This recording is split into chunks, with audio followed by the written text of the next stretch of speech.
All right, adventure seekers. Ready your passports.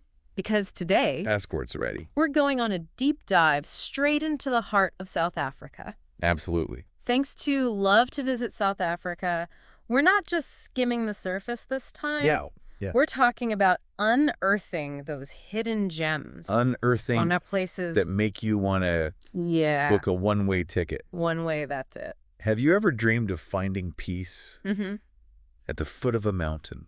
Like, truly disconnecting. Ah, like Swartberg Country Manor. Yeah. That's exactly what Love to Visit South Africa had me feeling. Swartberg, yeah. It's more than just a hotel, right? Oh, it's an experience. It's like stepping into a completely different world, surrounded by those majestic Swartberg Mountains. It's not just about the mountains, though. Right. There's a certain peace. The tranquility Right. that you just don't find Yeah. anywhere else. And it's not like you're completely isolated. Love to visit South Africa. Mention the Swartberg Mountain Pass. Oh, the pass. Stunning. Driving those winding roads, those views. It's a photographer's dream. Okay, road trip. Got it. But you're all about... Strategic planning. Yes. Yes. Especially for a place like South Africa. During peak season. You don't want to miss out because you didn't book ahead. So what's the game plan? What should our listeners prioritize booking in advance? Accommodations, for sure. Okay, that's a given. And any activities like that drive through the Swartberg Pass. Right. Wouldn't want to miss that. Exactly. Do your research. Okay, research and book. Especially if you're traveling during peak season. Solid advice. But Love to Visit South Africa also knows that some of us Thrive on a little spontaneity. Oh, absolutely. And they had this amazing itinerary for 24 hours in Cape Town. Cape Town in a day, it's a whirlwind. What should we prioritize if we only have a day? Camps Bay, without a doubt. Camps Bay. Okay, I tell me don't- more. Imagine this. White sand, sunshine, Yes. and the 12 Apostles Mountains as your backdrop. Okay, that's stunning. What else is there to do? You can swim, sunbathe. Or just relax and soak in those views. Sign me up. But no trip to South Africa would be complete without acknowledging Nelson Mandela's legacy. Absolutely not. Love to Visit South Africa. Made that very clear. Mm-hmm. So how do we connect with his story in a meaningful way? Well, a visit to the Nelson Mandela capture site is incredibly powerful. Powerful how? It's one thing to read about history, but to actually stand in the place where it happened, to feel the weight of it, Right. it changes your perspective. It's that tangible connection to the past. Exactly. Speaking of powerful experiences, Love to Visit South Africa really emphasized. The importance of being prepared for a bush break. Oh, absolutely. This isn't your average walk in the park. No, it's not. We're talking about venturing into the wild. You need to be prepared. So what's the number one thing we should pack? Besides the essentials, like water and sunscreen. Yeah, the essentials. A well-stocked first aid kit is crucial. Okay, first aid kit. Got it. You never know what might happen. Better safe than sorry. Love to visit South Africa. Also raved about Baloo Game Reserve. Baloo is fantastic. What makes it so special? Why choose Baloo? Well, for one, it's accessible. Accessible. They have a range of lodging options to suit different budgets. Okay, that's good to know. But what really sets Baloo apart is its commitment to conservation. Oh, tell me more about that. They want you to experience the bush in a way that's respectful. To connect with nature on a deeper level. You know what really brings a place to life for me? What's that? The food. Ah, of course. And Love to Visit South Africa. Yeah. Did not disappoint on that front. They talked about Fatima Saito's chicken biryani, right? Yes. Have you ever had it? I haven't personally, but I've heard it's incredible. It sounds incredible. Love to Visit South Africa. Described it as this. Flavorful, aromatic dish Oh, yeah. with tender chicken, fragrant rice, and spices that just... Transport you? It's like a taste of South African history. Right. It's like culinary storytelling. Exactly. Okay, now I'm officially hungry. But you know what goes perfectly with a delicious meal? Ooh, I'm intrigued. What is it? Music. And Love to Visit South Africa introduced me to. The Drakensberg Boys Choir. Ah, yes. Have you heard of them? Oh, they're amazing. Their voices are incredible. They're like a South African institution, right? Exactly. And their version of Follow You. Hauntingly beautiful.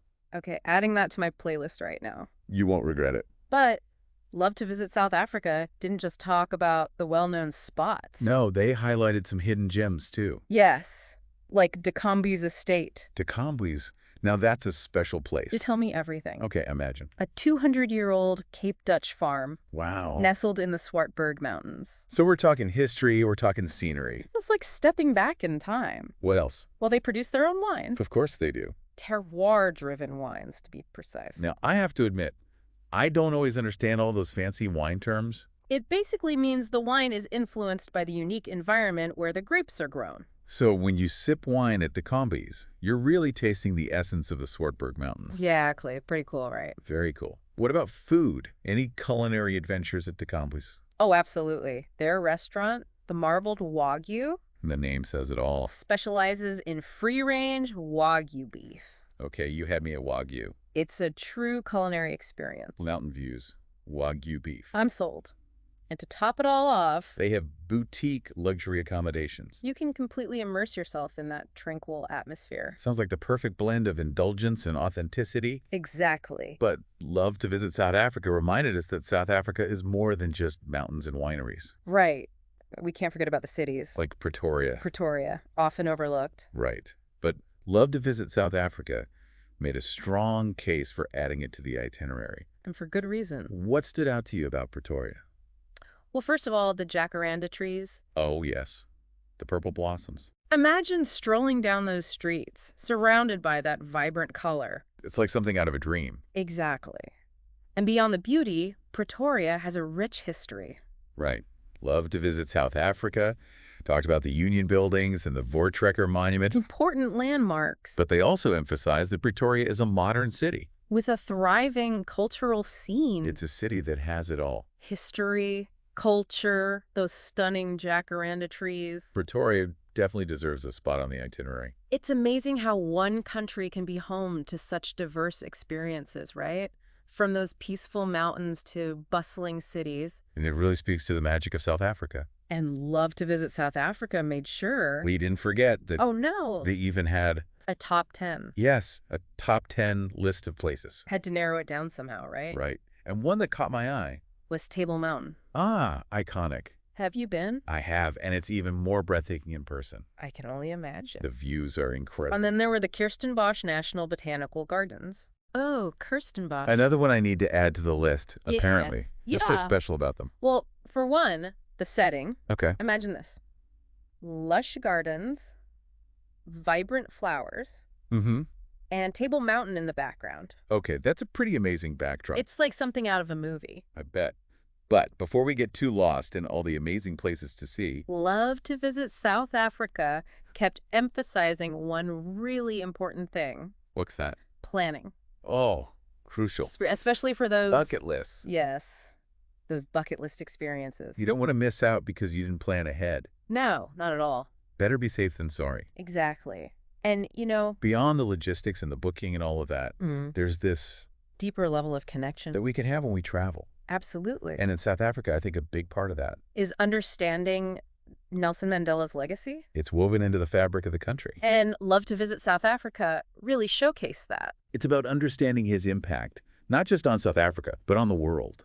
On those values of forgiveness and unity. Powerful stuff. It is. And, you know, it's funny how even something as simple as, Packing for a bush break. what about it?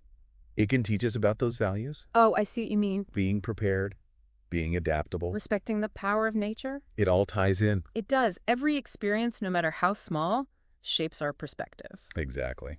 So for our listeners, Who are feeling that South African pull. what's our biggest takeaway from this deep dive? South Africa is more than just a destination.